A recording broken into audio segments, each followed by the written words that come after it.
Hello and welcome to CX Today. My name is Charlie. I am the senior editor here, and I'm thrilled today to bring you a discussion about ensuring compliance in enterprise communications with a non-AI led strategy. And joining me for that conversation is Dom McDonald, the CEO of ULAP. Dom, thanks very much for joining me. How are you doing today? G'day, Charlie. Always a pleasure to see you here. Absolutely, yeah, and it's great to connect once again. And our last conversation got a lot of traction, so I'm very excited to talk a little bit about this topic with you today. And I want to start just on focusing on ULAP Voice. So could you maybe just give us a little rundown of that solution and what makes it unique compared to other communication solutions? Yeah, look, I think one of the advantages is, voice and collaboration solutions have been around for many years. So the maturity of the solutions out there is just so overwhelming and phenomenal. So we've taken a very no frills approach, providing users with essential tools without overwhelming them.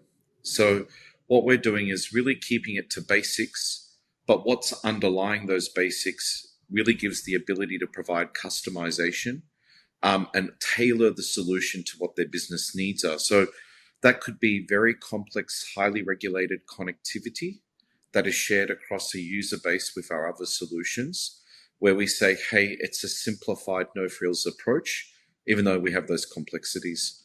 And really, customers are just paying for what they actually use. So one of the challenges with a lot of the other vendors in the marketplace is they charge a simplistic model to make it easier for purchasing, but they charge for services that people are not fully utilizing.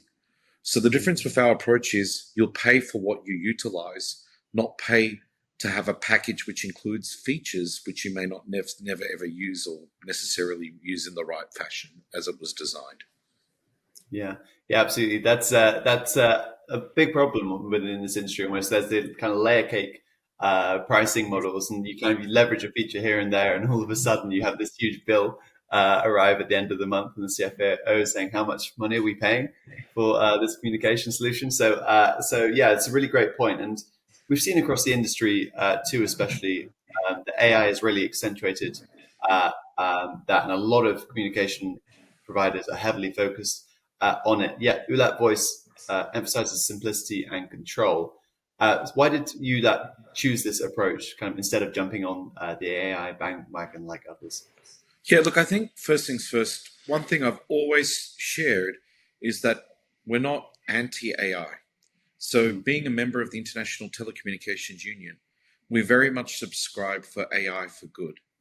So, the bandwagon that everyone's jumping on is not looking at what are the possible misuses of AI, of data being our customer or their customer or consumers' data, which can be mined through these tools, which inadvertently could be misused for the wrong reasons.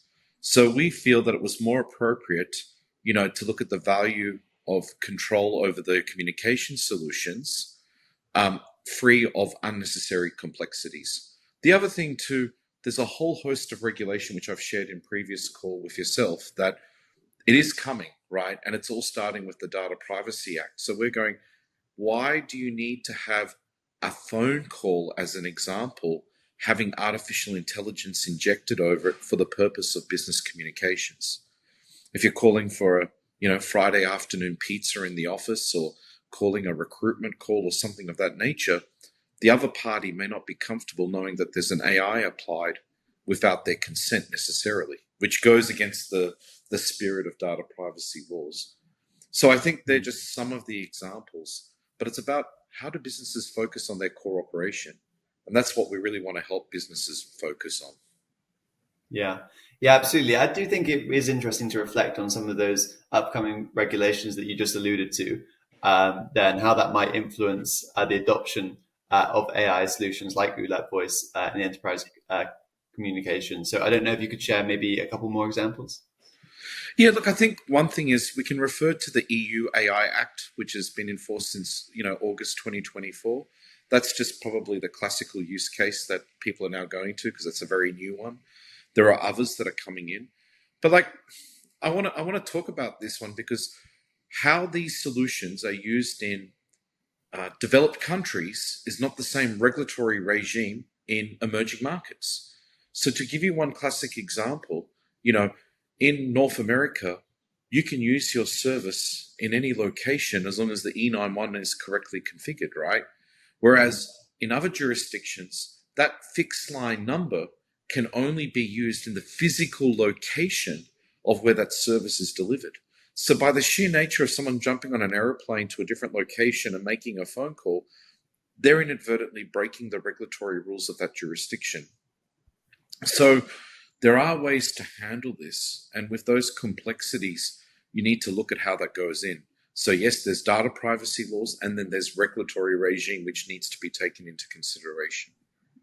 Yeah, I think those are two really great examples, but it's also worth looking at why a non-AI led strategy is beneficial, kind of aside from the regulations too. So I don't know if you can speak to some of the other challenges or priorities that lead customers to choosing solutions like ULAP Voice over more sort of AI intensive options. Well, let me tell you about a hybrid that we've developed, and I think this is really, really important. So if a customer chooses to use Zoom or Microsoft Teams, what we're able to do is to integrate to both of those solutions. And how do we do that?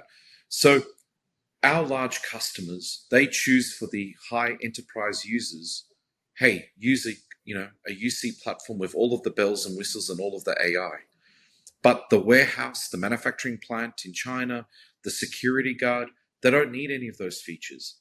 So they use ULAP Voice, and then we've created a dial plan between the platforms where they can still enjoy internal dialing from ULAP Voice to Zoom Phone or Zoom Phone back to ULAP Voice and vice versa, where we manage that middle layer using the ULAP Session Border Controller as a service.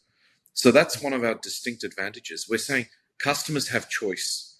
Please use, where appropriate and in the right fashion, the AI where it meets the business need correctly. So it may be an internal call, an employee evaluation, where AI will give all of the metrics of the call. That's perfect use case of using AI. Whereas where there's a requirement not to use AI, well, hey, we have a solution that can interconnect those two. So having the balance of, here's the Rolls-Royce solution at the Rolls-Royce price, and then here's something cheap and cheerful, no frills, that can actually deliver the business outcome to those users who don't need all the bells and whistles. Here we are. So that's like a really good use case in that example. Yeah, absolutely. And it's interesting though. I'm sure a lot of people might say, well, how can ULAP Voice kind of keep up with the Rolls-Royce in that example if it's not as focused on AI? And so yeah, could you maybe talk a little bit too about the innovations and features that you're prioritizing to make sure that you are meeting your customers' evolving needs? Yeah, look, and I think thank you. That's a really good point, because I'm not suggesting we're not Rolls-Royce. We have some capability which is more beyond a Rolls-Royce, right? And I think what we're really focusing on is some of our fixed mobile convergence solution we're building as part of a 5G core, providing non-geographical global coverage. Those types of solution are very unique to ULAP Voice because we are licensed in multiple jurisdictions, so we're able to provide that type of solution. Our roadmap is to provide a solution where customers are able to get the right outcome for the business and the business need, as opposed to here's a solution that can do every feature under the hood, where you need to hear Tom's podcast every month to get all the latest features to see if that, that whole circle is going to fit my business need. So it's no longer about a square hole, in a round plug, right? We're really saying we can tailor fit the solution to the customer's need. And yes, let's interconnect with those solutions where you need the features which we don't have a desire to focus on. And there's a clear demarcation between the two. But for us, it's about global agility. So if you're a multinational company with offices in over 100 countries, we're ULAP, we're the company who can actually deliver that for you across the board. Yeah, that's great, Dom, and it's really actually refreshing to hear from a company that's taking such a differentiated approach. I feel, especially in enterprise communications, it's like one vendor might release a solution and everybody else is kind of releasing a similar solution a few months later. So it's nice to see such differentiation. And what I'll do is I'll leave a link into ULAP Voice in the description box so everybody watching can find out more by clicking on that. But I think that's an excellent place to end today's chat. It was great to chat with you, Dom. So thanks very much for joining me today. Thank you, Charlie. Until next Absolutely. time. Absolutely. And also thanks for everybody for watching. Bye for now.